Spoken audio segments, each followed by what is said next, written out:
Excuse me, hello. जी बोलिए। I Ragini, I am new recruit. It is first day. Jain sir. Jain sir. Sir new joining. Hello sir. मैंने आपको शायद पहले भी कहीं देखा है। मुझे? नहीं, शायद मेरा इल्यूजन होगा, क्योंकि आपका चेहरा मेरे एक पुराने केस की डेड विक्टिम से मिलता है। उसका नाम रागिनी था। रागिनी? सर मेरा भी नाम रागिनी है। सर अगर आप बुरा ना माने तो मैं एक बात पूछूं? ऐसा क्या था इस केस में कि आपको आपके डेड विक्टिम की याद आ गई? ऐसा क्या हुआ था इस केस में? कौन थी ये रागिनी? मेरा नाम रागिनी है, सिर्फ रागिनी। सुन रहे हो ना तुम? सुन रहे हो ना? इस रस्सी की धागों की तरह मेरी जिंदगी भी उलझी हुई है। हम जब अपनी काबिलियत के दम पे अपना कद ऊंचा करने की सोचते हैं तो कई बार दुनिया हमारे कदमों से जमीन भी छीन लेती है।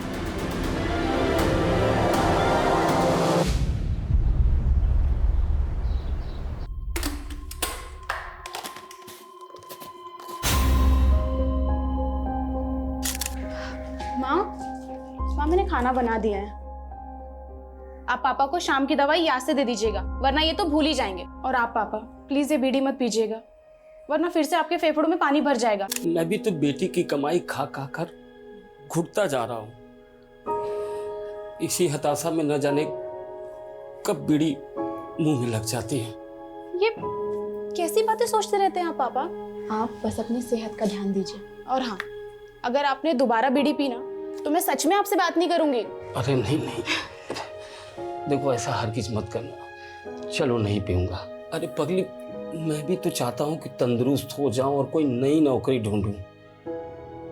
मुझे भी तो अपनी जिम्मेदारी निभाने दीजिए पापा। आपने भी तो जिंदगी भर मजदूरी करके हमें पढ़ाया लिखाया, वरना हमारे समुदाय के लोग अपने बच्चों को स्कूल तक नहीं जाने देते। जिंदगी भर मजदूरी करके हमें पढ़ाया लिखाया, वरना हमारे समुदाय के लोग अपने बच्चों को स्कूल तक नहीं जाने देते। तभी तो पूरी बिरादरी को तुझ पर गर्व है। झोपड़ी में रहने की किस्मत थी हमारी। आज तुम्हारी वजह से इतने अच्छे घर में रह रहे हम लोग। माँ, अभी तो घर की हालत और सुधारनी है। ऊपर एक और फ्लोर बनाकर घर को ऊंचा करना है। अरे बेटा, अब और कितना ऊंचा उठेंगे? पापा, बात मकान ऊंचा करने की नहीं है, बात हमारे स्वाभिमान की है। अब तक हम सर झुकाकर जीते आए हैं। अब जब सर उठाने का मौका मिला है तो तबीयत से उठाएंगे।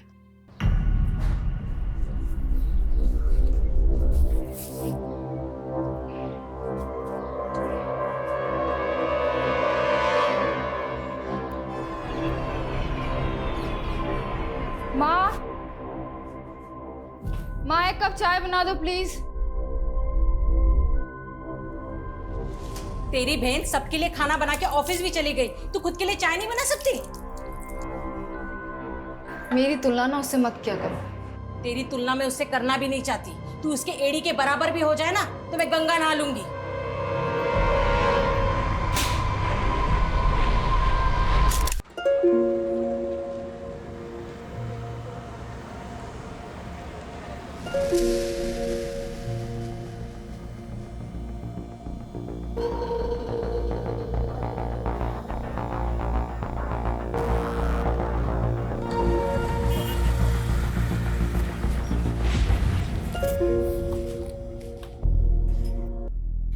मुझे तो लगा आज तुम बस मिस कर दोगी। आज बस मिस होती तो बहुत जान से मार देता। बहुत बड़ी प्रेजेंटेशन है। ये धागा कैसा बांध रखा है?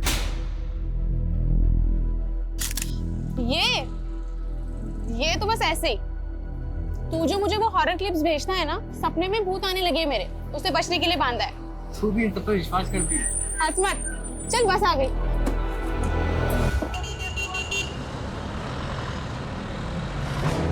वैसे तुम्हारे सपने में जो भूत आते हैं वो दिखते कैसे? पागल तू भी। छोड़िए सब। अच्छा सुन, जो मैं ऑफिस में प्रेजेंटेशन दिखाने वाली हूँ, तू उसे एक बार सुन और अपना फीडबैक दे।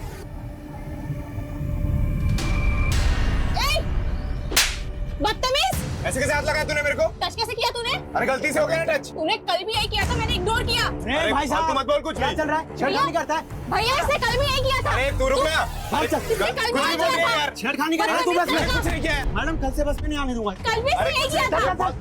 जाने दो रागिनी, उस पर फोकस मत करो, अपनी प्रेजेंटेशन पे ध्यान दो। मैं सिर्फ एक ही टिप देना चाहता हूँ, इंग्लिश उतनी ही बोलना जितनी संभाल पाओ, वरना तुम्हारे टैलेंट में कोई कमी नहीं। मेरी इंग्लिश भी पहले मेरे सपनों की तरह टूटी फूटी सी थी। इंग्लिश फिर भी आ गई, लेकिन सपने रिपेयर होना बाकी थे। और जब आपने अपने पिता को दिहाड़ी मजदूरों की लाइन में सबसे पीछे खड़ा देखा हो, तो खुद को सबसे आगे खड़ा पाके भी आखिरी पंक्ति की वो दुश्वारियाँ आपका पीछा नहीं छोड़ती है। लेकिन कहते हैं किस्मत भले ही मात खा सकती है, पर काबिलियत वो कभी मात नहीं खाती। हाय। भाई ये भूत तो बड़ा लकी साबित हुआ यार तुम्हारे लिए। तुम्हारे सपने में आए और इंक्रीमेंट हो गया। इंक्रीमेंट? तुम्हारी सैलरी 25% बढ़ाने का अप्रूवल मिला है। आजकल बॉस कुछ ज्यादा ही मेहरबान है रागिनी पे। हाँ लेकिन रागिनी डिजर्व भी तो करती है। डिजर्व तो मैं भी करती थी, लेकिन मैंने बॉस को खुश करने से मना कर दिया, तो उसको अब रागिनी मिल गई है। मतलब क्या है तुम्हारा? जानते नहीं हो क्या अपने बॉस को? आजकल रागिनी के साथ सो रहा है।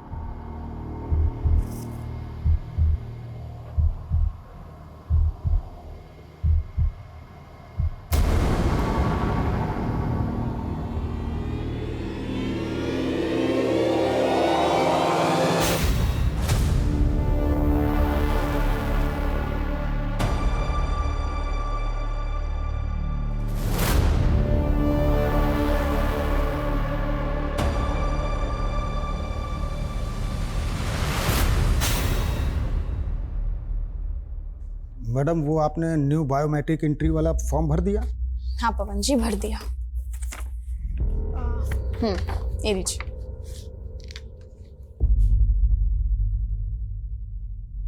अरे मैडम इसमें तो सरनेम ही नहीं है। मेरा कोई सरनेम नहीं है पवन जी। सरनेम तो सबका होता है, कोई हवा से थोड़ी ना आता है, सब अपने बाप दादा के कुल से ही आते हैं। वैसे आपका कुल क्या है मैडम? पवन जी फालतू की बातें छोड़िए और जाइए अपना काम करिए।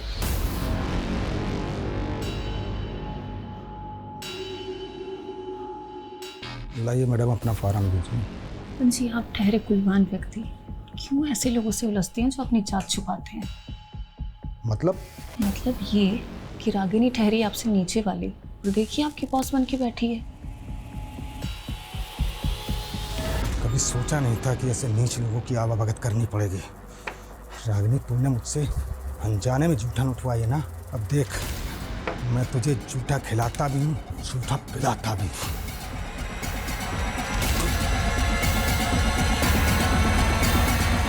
हाँ सॉरी भैया, थोड़ा लेट हो जाएगा, लेकिन मेरे आने से पहले आप ढोल वालों को मत भेजना। आखिर मेरे भतीजे का पुण्य पूजन है, आज तो जम के नाचना है। ओके भैया, बस पहुंच रहा हूँ। अरे अंकल थोड़ा स्पीड बढ़ाओ ना। अरे बेटा इस रोड पर स्पीड लिमिट 50 किलोमीटर प्रति घंटा है। थोड़े रूल्स तोड़ भी दोगे तो क्या हो जाएगा? मुझे भी लेट हो रहा है। रूल होता है, क्यों बेचारे पे दबाव डाल रहे हो? रहने दो भाई साहब, टैक्सी चलाते चलाते रोज रोज नई सवारियां, नए नए नखरे, अब तो इनको झेलने की आदत सी पड़ गई है। कब से चला रहे हो टैक्सी? बहुत सालों से चला रहा हूँ भाई साहब, 18-20 घंटे डेली चलाता हूँ। अंकल बुढ़ापा आ रहा है, इतना काम करोगे ना तो उम्र के पहले ही ऊपर चले जाओगे। अब काम नहीं करूंगा तो अपने घर वालों की जरूरतें पूरी कैसे करूंगा? और रही बात ऊपर जाने की, तो एक दिन सबको ही जाना है।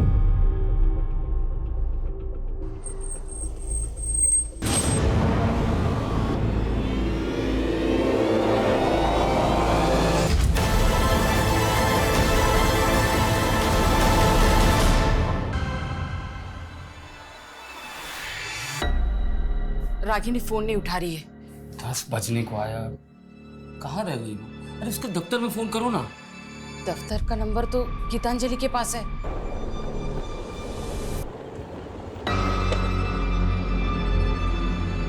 बाय।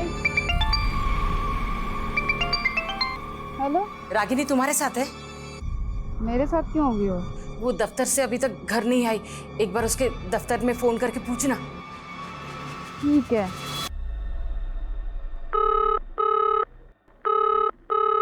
उसके ऑफिस में भी कोई कॉल नहीं उठा रहा है माँ, ऑफिस बंद हो गया होगा। एक काम करना, उसके साथ जो काम करते हैं उनको एक बार फोन करके पूछना। आप लोग क्यों टेंशन ले रहे हो? कहीं होगी ना कहीं मौज करने आ जाएगी।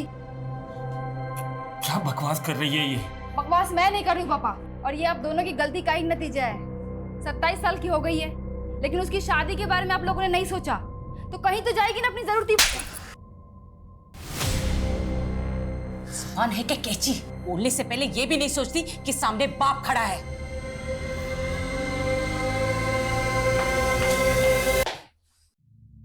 ये तो पहले ही हाथ से निकल चुकी है, अब छोटी की सोच।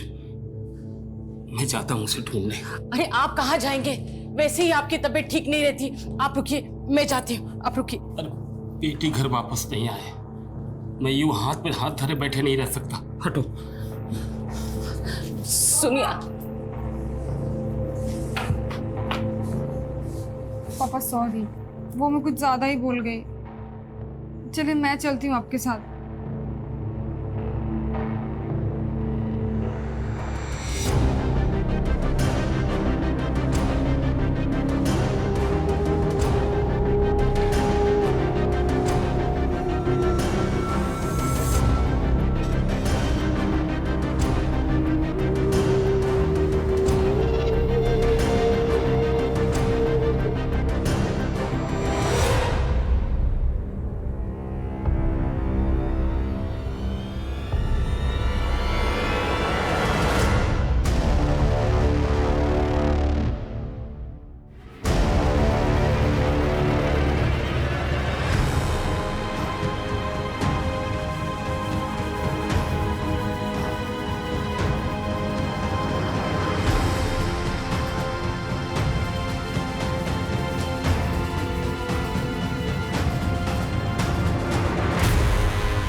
सर, ये आत्महत्या लगती है। आत्महत्या नहीं कर सकती है मेरी बेटी। संभालिए अपने। कल रात हमने इन्हें सब कुछ बताया था, इन्होंने कुछ नहीं किया। और इनकी लापरवाही का नतीजा है सर कि मेरी बहन की हालत हुई है। आप लोग पीछे हटिए, आप लोग पीछे हटिए। मिर्दास रोड से एक चौंका देने वाली खबर सामने आई है। एक रात पहले हुई गुमशुदा लड़की का शव आज सुबह मिर्दास रोड पे एक पेड़ से लटका पाया गया। सूत्रों के मुताबिक पीड़ित के परिवार ने एक रात पहले ही युवती की गुमशुदगी की रिपोर्ट थाने में दर्ज कराई थी। अब सवाल ये उठ रहा है कि ये मर्डर है या सुसाइड। आपको लगता है कि रागिनी ने सुसाइड नहीं किया, बल्कि किसी ने उसकी हत्या की? ये हत्या ही है साहब। मेरी बेटी ने कभी भी किसी समस्या के सामने घुटने नहीं टेके। किसने की होगी ये हत्या? पता नहीं, किसकी नजर लग गई हमें। नजर लग गई? साहब, हम लोग भूमिहीन लोग हैं। 3 साल पहले रागिनी की यहाँ नौकरी लगी थी और 1 साल पहले बहुत मेहनत कर उसने बैंक से कर्ज लेकर ये घर बनाया। आप ही देखिए, सारे सपने कैसे टूट गए।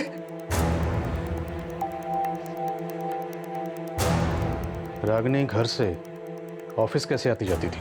सरगुन पेट से कोई भी सीधी बस नहीं है उसके ऑफिस आवा नगर के लिए, इसलिए वो सवारी के टेम्पो से नंदी चौक तक जाती थी और वहां से उसके ऑफिस के लिए सीधी बस मिल जाती थी।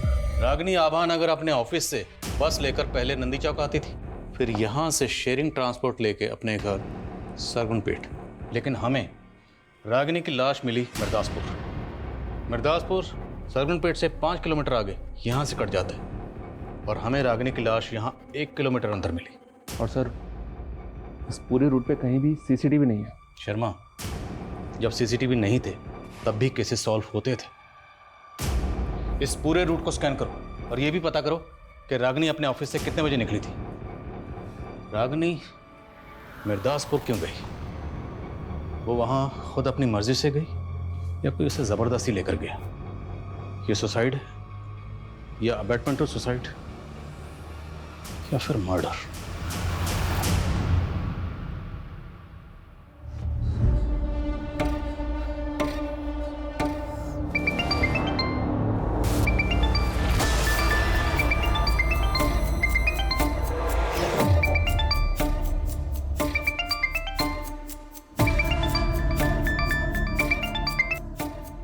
मुझे तुमसे कोई बात नहीं करनी है। वो फोन कट मत करना। तुम्हें पता है ना, मैंने रागिनी के लिए तुम्हें फोन किया। क्यों? उसकी किस्मत तो तुम ही लिख रहे थे ना, तुम मुझसे क्या पूछ रहे हो? किस्मत तो मैं तुम्हारी भी लिखना चाहता। मेरी किस्मत तुम बहुत पहले ही खराब कर चुके हो। और तुम ही हो ना पनौती हम दोनों बहनों के बीच में। मेरी जिंदगी तो बर्बाद कर दी, और क्या पता रागिनी को भी अपने प्यार के चक्कर में फंसा लिया हो। बकवास बंद करो गीतांजलि। बकवास आदमी तो तुम हो। अगर मेरा बस चलता ना तो तुम्हें मार के लटका देती मैं, समझे तुम?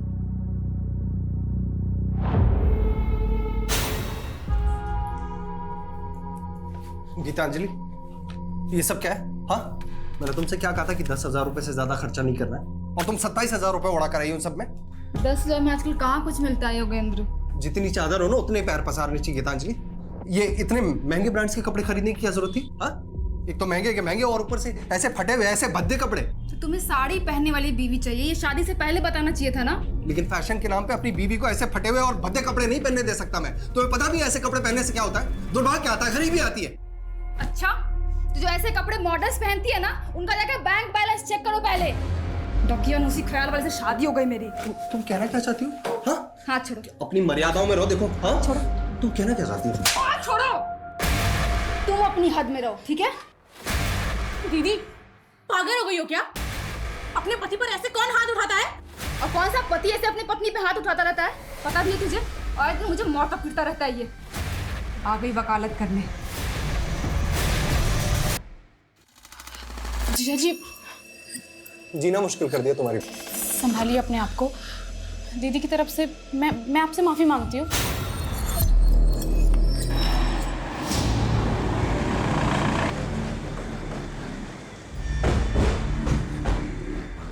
सर, मैं मान ही नहीं सकता कि रागिनी सुसाइड कर सकती है। मैं उसे तब से जानता हूँ जब उसने 3 साल पहले यहाँ ज्वाइन किया था। लोग उसका मजाक भी बनाते तो वो कभी गिव अप नहीं करती थी सर। लोग उसका मजाक बनाते थे? ये अभी की बात नहीं है, वो 3 साल पुरानी बात है सर, जब उसने एज एन इंटर्न ज्वाइन किया था यहाँ पर।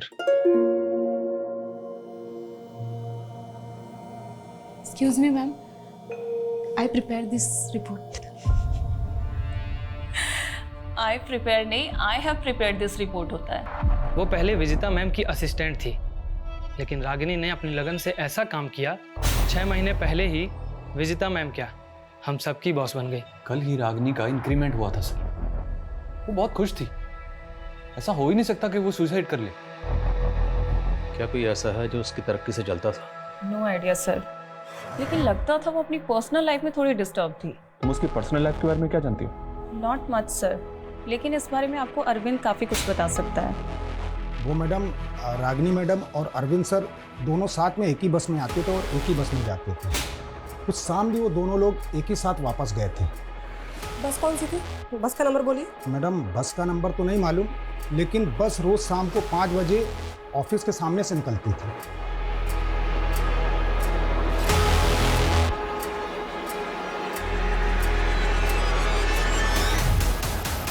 हाँ सर, ये लड़की रोजाना इसी बस से जाती थी, पर उस दिन इस बस से नहीं गई थी सर। क्या ये लड़की उस दिन बस में नहीं चढ़ी थी? नहीं सर। अच्छा, इसके ऑफिस का एक दोस्त भी इसके साथ जाता था बस में? सर, एक लड़का जाता तो था, पर उस दिन तो वो लड़का भी बस में नहीं चढ़ा था। कहीं ऐसा तो नहीं रागिनी उस दिन अरविंद के साथ कहीं गई थी? पता करो अरविंद का, तो थाने बुलाओ उसे। Okay sir. सर, मैं नहीं जानता रागिनी के साथ उस रात क्या हुआ। रागिनी और तुम दोनों एक साथ उस बस में जाते थे, लेकिन उस दिन तुम दोनों ही उस बस में नहीं चढ़े। बोल, रागिनी को लेकर कहाँ गया था? सर, मुझे किसी काम से विदिशा जाना था। मैंने वो बस पकड़ी नहीं, लेकिन रागिनी उसी बस से गई थी। सॉरी यार, मैं आज तुम्हें बस में कंपनी नहीं दे पाऊंगा। तो क्या हुआ यार, कोई बात नहीं, मैं चली जाऊँ। लेकिन ड्राइवर तो बोल रहा है कि रागिनी उस बस में चढ़ी ही नहीं। तुमने खुद देखा था रागिनी को चढ़ते हुए? सर, देखा तो नहीं था, लेकिन हम रोज उसी बस से जाते थे। ये बस वाला झूठ तो नहीं बोल रहा? क्योंकि रागिनी नंदी चौक से बस में चढ़ती थी। बस स्टॉप पे पता करते हैं, क्या रागिनी को किसी ने बस में चढ़ते हुए देखा था? और बस की बाकी सवारियों से बात करनी होगी।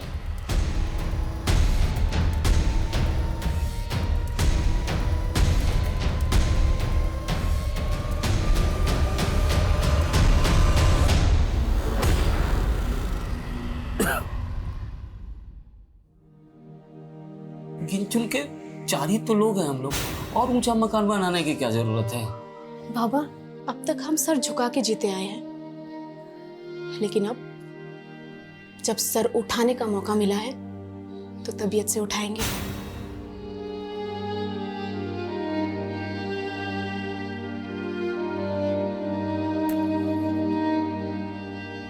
अगर आपने दोबारा बीड़ी पीना तो मैं सच में आपसे बात नहीं करूंगी।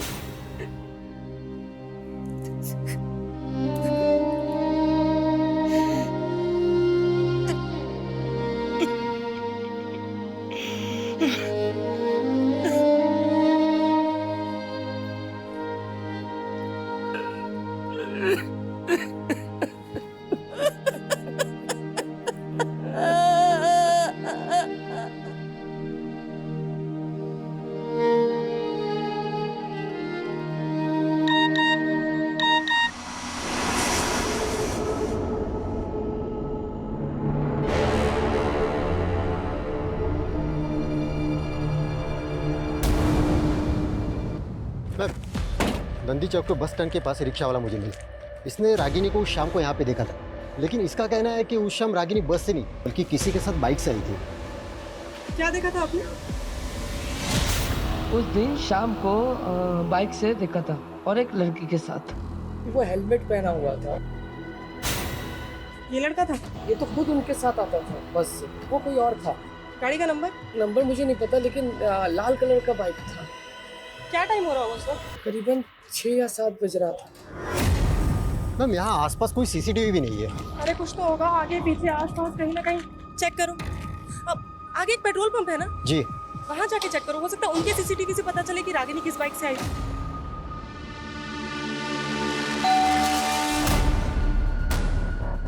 रागिनी जी का घर यही है?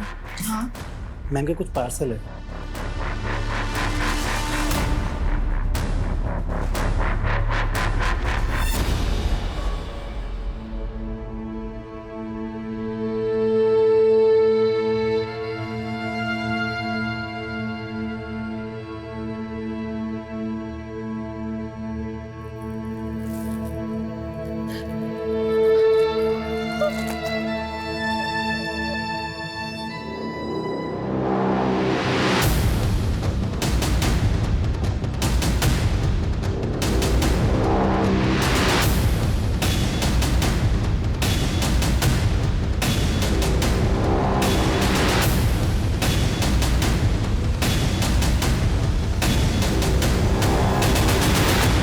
बाइक का तो कुछ पता नहीं चला था, लेकिन उस शाम को रागिनी नंदी चौक के पेट्रोल पंप के एक सीसीटीवी फुटेज में कैप्चर हुई थी। वो शाम को तकरीबन 7 बजे एक कैब में बैठी हुई दिखी। ये देखिए, इसकी कह गए। अब बिना वक्त गवाए ये बता दे कि लड़की को क्यों मारा। बोल। साहब मैं मानता हूँ, वो लड़की मेरी टैक्सी में बैठी थी। ये बोल, लड़की को लेकर गया कहाँ था? साहब मुझे कुछ नहीं पता, मैं शहरी टैक्सी चलाता हूँ। कौन कहाँ पे उतरता याद नहीं मुझे। कोई बात, हम याद दिलाएंगे। याद दिला जरा से। साहब साहब साहब साहब मुझे याद आ रहा है साहब। सर मैंने उस लड़की को ना मिर्दास रोड पे छोड़ा था साहब।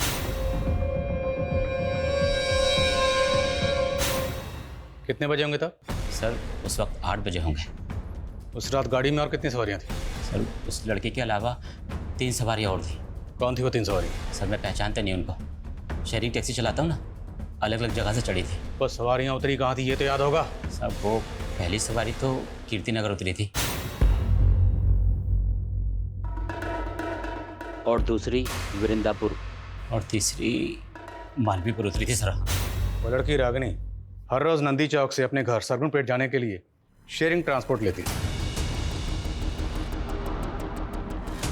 तो वो मिर्दास रोड क्यों जाएगी? अब वो मुझे नहीं पता साहब। कोई बात, हम पता लगा लेंगे। इसकी टैक्सी का फोरेंसिक करवा। सर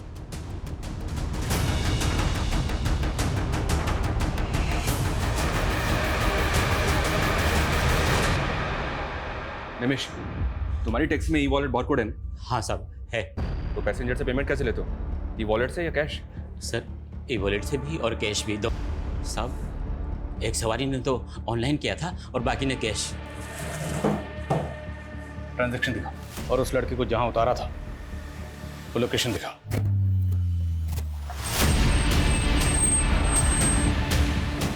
चलो उतरो। हाँ साहब यही वो जगह है, यही उतारा था मैंने उस लड़की को।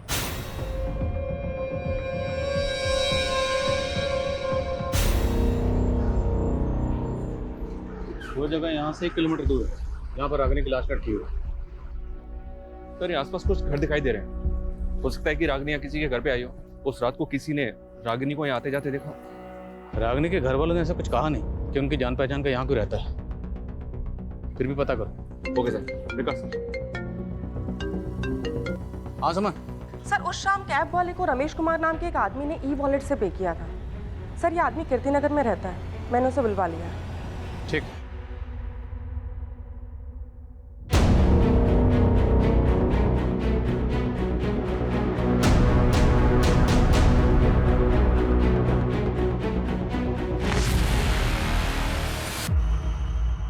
हाँ सर, कल ये कैब में थी, पिछली सीट पे बैठी हुई थी।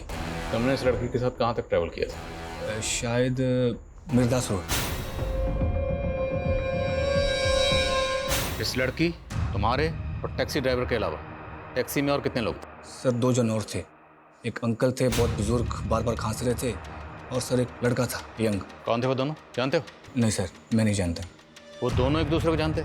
सर ऐसा देख के तो नहीं लगा, पर वो लड़का बहुत जल्दी में था सर। उसे किसी फंक्शन में जाने के लिए बोल रहा था। आखिर मेरे भतीजे का पुण्य पूजन है, आज तो जम के नाचना है। कैब ड्राइवर ने बताया कि वो जो लड़का मालवीपुर में उतरा था, उसे वहाँ किसी कुआं पूजन में जाना था। मालवीपुर में जितने भी बैंक्वेट हॉल, पार्टी हॉल हैं, सब जगह पता करो कि वो कुआं पूजन फंक्शन कहाँ था। शर्मा, किसी भी तरह से उस लड़के को ढूंढो, क्योंकि हो सकता है उस लड़के से हमें पता चले कि उस रात रागिनी के साथ क्या हुआ था। सर मिर्दासपुर में भी इंक्वायरी चालू है, लेकिन अभी तक कोई भी ऐसा विटनेस नहीं मिला है जिसने रागिनी को उस रात वहाँ किसी के साथ देखा।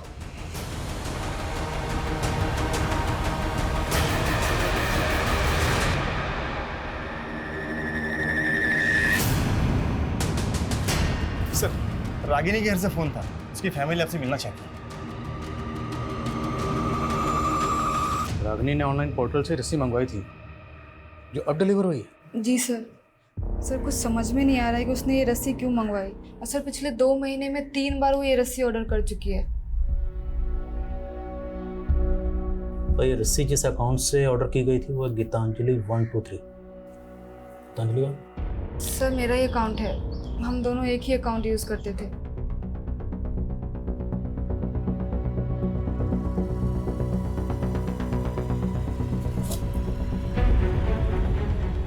ये ठीक वैसी रस्सी है जिस रस्सी पर रागिनी की लाश लटकी हुई थी।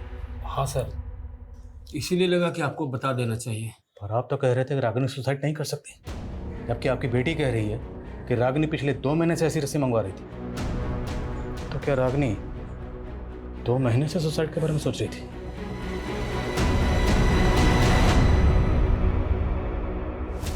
सर अब तो मुझे फैमिली वालों पे ही डाउट हो रहा है। कहीं ऐसा तो नहीं कि उन्हें पता हो रागिनी ने किस वजह से सुसाइड किया है और वो हमें गोल गोल घुमा रहे हैं। अगर घर वाले वाकई कुछ छुपा रहे हैं तो फिर इस केस की कहानी कुछ और है। क्या ऐसा हो सकता है सर कि रागिनी के घर वाले पिछले 2 महीने से रागिनी को मारने की प्लानिंग कर रहे थे? ऑनलाइन रस्सी मंगाना उनकी प्लानिंग का हिस्सा हो? सर रस्सी उसकी बड़ी बहन के अकाउंट से मंगाई गई है। ऐसा हो सकता है कि घर पे उसका मर्डर किया गया और लाश ले जाकर बाहर लटका दी ताकि वो लोग ना फंसे। और सर हमें मर्डर और सुसाइड में उलझा रहे हैं। उस घर का पूरा खर्चा सिर्फ और सिर्फ रागिनी के पैसे से चलता था। अब सवाल ये है कि वो सोने के अंडे देने वाली मुर्गी को क्यों मारेंगे? शायद ऑनर किलिंग वाला एंगल हो सकता है कि रागिनी को कोई ऐसा लड़का पसंद आ गया हो जिसे उसके घर वाले ना पसंद करते।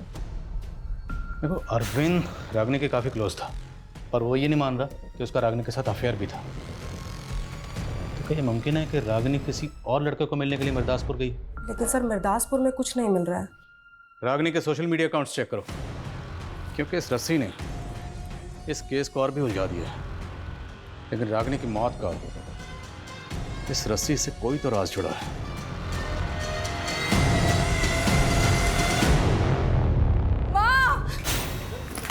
गीतांजलि, गीतांजलि, दामाद जी, आप दोनों यहाँ मतलब पापा जी, वो गीतांजलि को शायद कोई गलतफहमी हुई है। ये आप समझ। मुझे कोई गलतफहमी नहीं हुई है पापा। इसका ना इसके साथ चक्कर चल रहा है। ये क्या बकवास कर रही हो दीदी? हाँ, मैंने तुम दोनों की लड़ाई में जीजा जी का साथ दिया, इसलिए कुछ भी बोलोगी? तुम ना ज्यादा भोली बनने की कोशिश बिल्कुल भी मत करो मेरे सामने। सुनो सुनो सुनो, अगर तुम मेरे साथ नहीं रहना चाहती ना तो मुझे कोई तकलीफ नहीं है। तुम अपनी बहन को जलील मत करो यार। लेके जाओ अपने साथ। तू अपनी हद पार मत करो दीदी। तुम हद पार करे तू और हद में रहूं मैं? हाँ?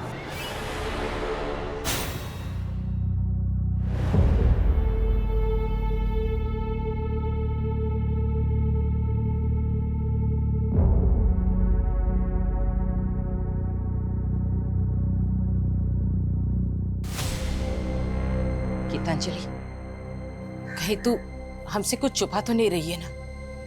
रागिनी हमेशा तेरे और दामाद जी के झगड़ों के बीच में पीसती रही, कहीं इस बार भी? इस तो मैं रही थी माँ उन दोनों के बीच में। और अगर आपको अपनी इज्जत की परवाह नहीं है ना तो जाके पुलिस को बता दीजिए उसका चक्कर चल रहा था मेरे पति के साथ। मैं भी यही चाहती हूँ कि पुलिस उसको उठा के लेके जाए, उसको भी कूटे।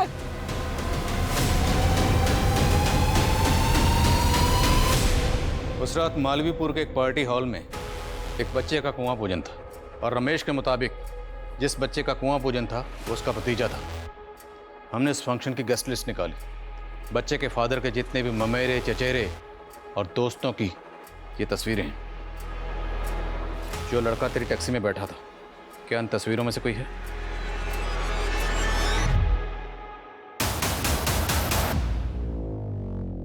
सर, वो लड़की मालवीपुर के पहले ही कहीं उतर गई थी। कहाँ उतरी थी? जगह का नाम बोल। शायद मिर्दासपुर सर। इस रात तेरे, टैक्सी ड्राइवर और इस लड़की के अलावा टैक्सी में कोई और भी था? सर, 2 लोग और थे। कौन थे? जानते हो ना? जी नहीं सर। विनय, रमेश और कैब ड्राइवर निमेश, इन तीनों की स्टेटमेंट सेम है। मैंने चेक भी किया सर, ये तीनों वाकई में एक दूसरे को नहीं जानते। हो सकता है तीनों सच बोल रहे हैं। इन तीनों के अलावा उस रात कैब में एक बंदा और था जो वृंदा पर उतरा था। वो बंदा कौन था? उसका बयान लेना भी जरूरी है। उसका स्केच बनवा इन तीनों से। Okay sir. सर, उस शाम रागिनी की कलीग दिलीप का नंबर नंदी चौक में एक्टिव था और सर उसके पास बिल्कुल उसी मॉडल की बाइक है जिसके बारे में चाय वाले ने जिक्र किया था। वो मैंने उसको लिफ्ट दी थी सर, लेकिन मैंने उसको नंदी चौक उतार दिया था। प्लान क्या था? कैसा प्लान सर? आप बेकार में शक कर रहे हैं मुझ पर। मैं तो खुद गिल्ट में हूँ कि मैंने उस दिन उसको घर तक नहीं छोड़ा। ये इमोशनल ड्रामा बंद कर, सच बोल। मैं सच कह रहा हूँ सर। मैं उसको घर तक ड्रॉप करता तो मुझे अपने घर जाने के लिए 15 किलोमीटर वापस आना पड़ता। इसलिए रागिनी ने ही मुझसे कहा कि मैं उसे नंदी चौक उतार दूँ, वो शेयरिंग कैब ले लेगी। ठीक है, जाओ। सुनो, कहीं गायब होने की मत सोचो, वरना बहुत पछताओ। ये पक्का कुछ छुपा रहा है। इसकी उस रात की एक एक एक्टिविटी पता करो। Okay sir.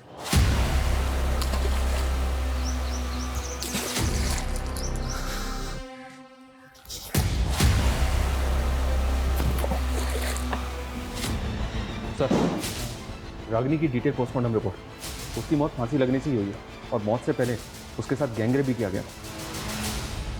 गैंगरेप?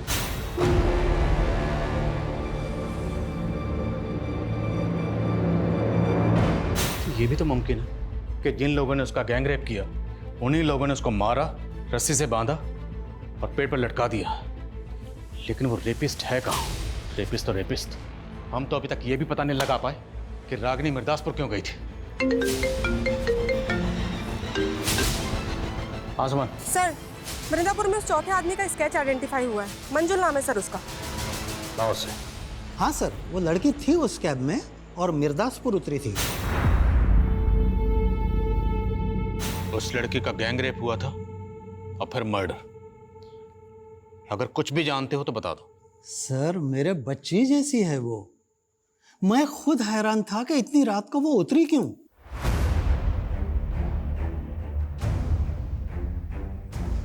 और बेटा सुनो।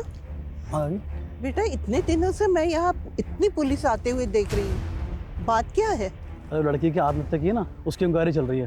पर वो तो 1 किलोमीटर दूर हुई थी, फिर पुलिस यहाँ क्यों पूछ रही है? सर मैंने रागिनी का सोशल मीडिया अकाउंट चेक किया। सर गौर करने वाली बात यह है, जिस दिन उसका रेप हुआ है उस दिन उसने इस योगेंद्र नाम के आदमी को बर्थडे विश किया है। कहीं ऐसा तो नहीं कि रागिनी को ये बर्थडे पार्टी अटेंड करनी थी इसलिए वो मिर्दासपुर उतरी? लेकिन सर ये सरकपुर में रहता है। हो सकता है इसने रागिनी को पिक किया वहाँ से। सर हैरानी की बात तो यही है, ये योगेंद्र रागिनी की बड़ी बहन गीतांजलि का हस्बैंड है और गीतांजलि और इसका डिवोर्स होने वाला है। What? क्या हुआ? योगेंद्र का नाम सुनकर आप लोग चुपके हो गए? सर ये लोग कुछ नहीं बोलेंगे उसके बारे में। मतलब कहना क्या चाहती हैं आप? सर वो मुझे डिवोर्स देके मेरी बहन रागिनी से शादी करना चाहता था। रागिनी भी उससे शादी करना चाहती थी? सर रागिनी तो उसके सामने मुझे ही गलत समझती थी, कभी उसकी असली इंटेंशन नहीं समझ पाई। सर 1 नंबर का वाहियात आदमी है वो। मुझसे पहले उसने एक जानवर से भी शादी की थी सर। जानवर? दिमाग खिसका हुआ है सर उसका। कहता है कि उसकी कुंडली में ना 2-2 शादियों का योग है। पहले उस जानवर से शादी की, फिर मुझसे, और मेरे बाद अब मेरी बहन को फुसला रहा था। सर मैं कुंडली में विश्वास करता हूँ और सच में सर मेरी कुंडली में 2 शादियों का योग लिखा हुआ था। तेरा राहु केतु सब बिगाड़ दूंगा, समझा? बोल, किस किस के साथ मिलकर रागिनी का गैंग रेप किया? सर कैसी बातें कर रहे हैं सर आप? मैं ऐसे चरित्र का आदमी नहीं हूँ सर। और रागिनी तो खुद जानती थी अपनी बहन के बारे में। अब रागिनी तो रही नहीं और तेरी कथा सुनने में हमें कोई दिलचस्पी नहीं, समझे? टाइम वेस्ट मत कर, बोल। सर मैं सच कह रहा हूँ सर, मैंने ऐसा कुछ भी नहीं किया सर। और सर उल्टा मुझे तो ऐसा महसूस होता है कि गीतांजलि ने अपनी छोटी बहन को कत्ल करवा दिया सर। अच्छा, वो अपनी सगी बहन को क्यों मरवाएगी? सर 15 लाख रुपए मांग रही थी मुझसे एलुमनी के लिए और रागिनी मेरे साथ खड़ी थी। वो अपनी बहन के खिलाफ कोर्ट में गवाही देने वाली थी और सर मुझे यकीन है गीतांजलि ने अपनी बहन को पैसों की वजह से मरवाया।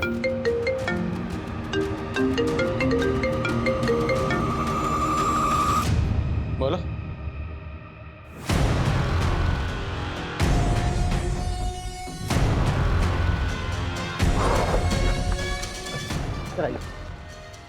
सर ये लीजिए, उस रात के बारे में आपको कुछ बताना चाहती हूँ। अरे साहब, मैं रोज यहाँ इतनी पुलिस आते हुए देखती हूँ, लेकिन मुझसे पूछा ही नहीं किसी ने कि क्या बात है, तो मैं पहले ही बता देती ना। बात यह है कि हम एक लड़की को ढूंढ रहे हैं। ये वो लड़की क्या आपने? अरे साहब, मैं यहाँ रोज रात को कुत्तों को बिस्किट खिलाने आती हूँ। आपने 15 तारीख को इस लड़की को यहाँ देखा? देखा तो नहीं साहब, पर एक लड़की की चीखों की आवाज सुनी थी, वो उस तरफ से आ रही थी। तो जिधर से आवाजें आ रही थी आपने वहां जाके देखा? ना बाबा ना, वहाँ इतना अंधेरा है, मैं तो डर गई। तो आपने इस लड़की को नहीं देखा? नहीं देखा साहब, खाली आवाज सुनी थी। लेकिन इन्होंने जिस डायरेक्शन से लड़की की चीखने की आवाज सुनी थी, टैक्सी ड्राइवर ने रागिनी को उधर ही उतारा था। सर ये भी तो हो सकता है कि उसे अकेला देखकर किसी ने किडनैप कर लिया हो, फिर रेप करके मार दिया हो। मुमकिन है। इस एरिया के जितने भी उठाई गिरे शराबी जुआरी हैं, सबको लाइन अप करो। Okay sir. हाँ शर्मा। सर दिलीप उस रात को घर नहीं गया था, बल्कि वो उसी रात को संतूरी लॉज में था। ये लॉज तो क्राइम सीन से महज 3-4 किलोमीटर दूर है। और एक बात सर, दिलीप के साथ रागिनी की बड़ी बहन गीतांजलि भी थी। बुलाओ दोनों को। आज तक लॉज में थे तो 10 बजे रागिनी का मर्डर हुआ। क्या प्लानिंग चल रही थी?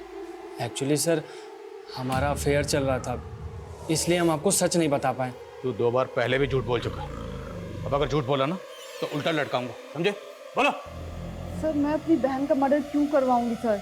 सिर्फ हम ही नहीं, तेरा पति भी तुझे तेरी बहन का कातिल मानता है। सर झूठ बोल रहा है वो। और सर रागिनी का चक्कर उसके बॉस के साथ भी तो चल रहा था ना, वो भी तो करवा सकता है ना ये। बॉस क्या बकवास कर रहे हो इंस्पेक्टर? हमें तो यही पता चला कि आप इसलिए उसे प्रमोशन पे प्रमोशन दे रहे थे। प्रमोशन पे प्रमोशन मैं उसको इसलिए दे रहा था क्योंकि वो प्रमोशन के काबिल थी। और आपके पास कोई सबूत है मेरे खिलाफ? सर दिलीप ने बताया था। बोलो। सर मुझे तो विजेता ने बताया था। सर मैंने दिलीप से रागिनी और बॉस के बारे में कुछ भी नहीं कहा है। वो पता नहीं फिजूल में मुझे क्यों बदनाम कर रहा है। सर अभी तक हमारे पास इन सस्पेक्ट्स में से किसी के भी खिलाफ कोई स्ट्रॉन्ग प्रूफ नहीं। शर्मा अभी तो सस्पेक्ट सामने आने शुरू हुए, इन सब की एक एक डिटेल पता करो। हम लोगों से कहीं ना कहीं कोई तो चूक हो रही है।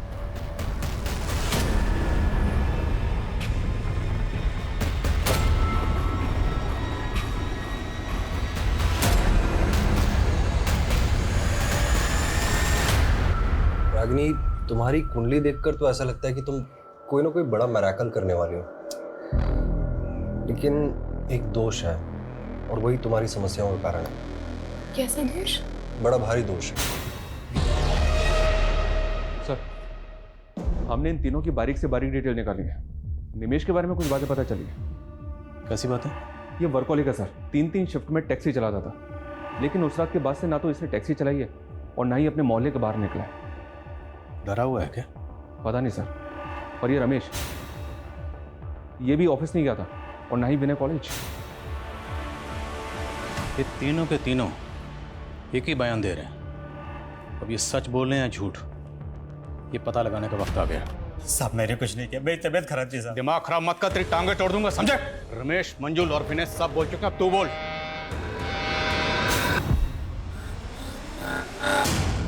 आइए मैडम, सरगम पेट 50 रुपया। नहीं भैया, मुझे मिर्दास रोड के तालाब वाले रास्ते से होते हुए जाना है। हाँ तो ठीक है मैडम, वहीं छोड़ देंगे। आइए बैठिए।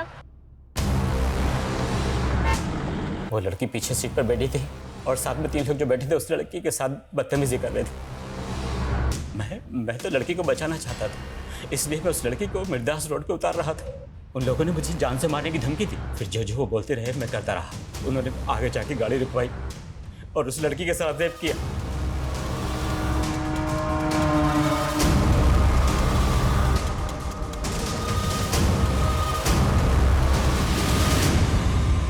मैंने कुछ नहीं किया साहब।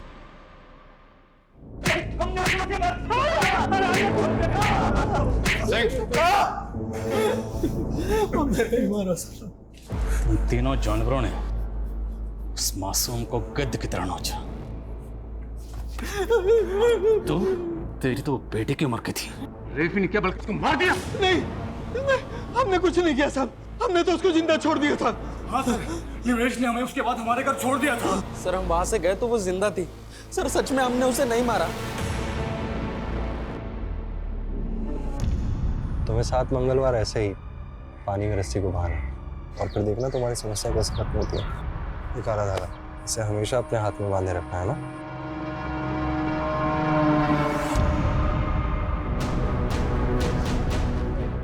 बोल, सबसे आखिर में तूने मंजुल को 11 बजे वृंदापुर छोड़ा था, उसके बाद तेरी टैक्सी खाली थी, लेकिन फिर भी तू घर नहीं गया।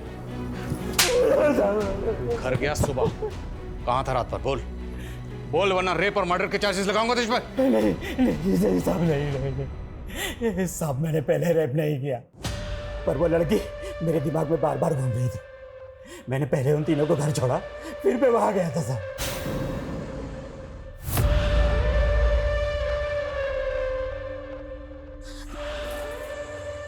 प्लीज मुझे मेरे घर छोड़ दीजिए। मुझे अंदर जाना है क्या? साहब, वो लड़की अधमरी सी हो गई थी, फिर मेरी नजर उसके बैग पर पड़ी, उसमें रस्सी थी साहब। मैंने उस रस्सी से उस लड़की को वहीं पेड़ पे टांग के आ गया साहब। Sir, 1 minute.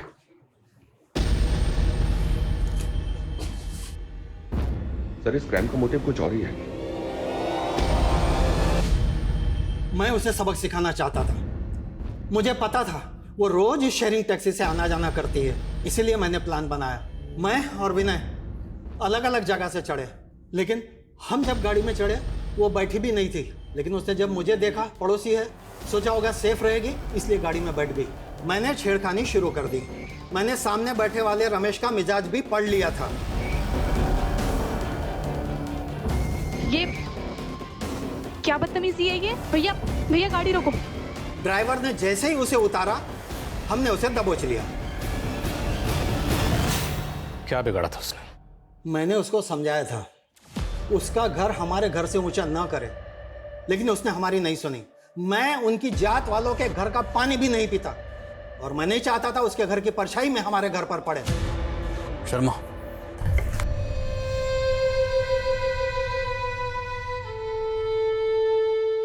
सर मैंने सुना है कि छोटे गांव कस्बों में लोग भेदभाव के चलते हुए बड़े बड़े गुनाह करते हैं, लेकिन रागिनी के साथ जो हुआ बहुत ही दर्दनाक था। वो लोग रागनी को छोटा समझते थे। दरअसल छोटी रागनी नहीं, छोटे थे वो लोग, उनकी सोच, जिन्होंने रागनी को सिर्फ इसलिए मार दिया ताकि रागनी के घर की परछाई उनके घर पर ना पड़े। सिर्फ इसलिए एक मासूम की जान ले ली उन लोगों ने, जबकि उनकी खुद की परछाई उनसे शर्म खाती हो। जो लोग दूसरों को भेदभाव की नज़र से देखते हैं, दरअसल समाज में वो विकृति पैदा करते हैं, और ऐसे ही लोग देश में अराजकता का माहौल पैदा करते हैं।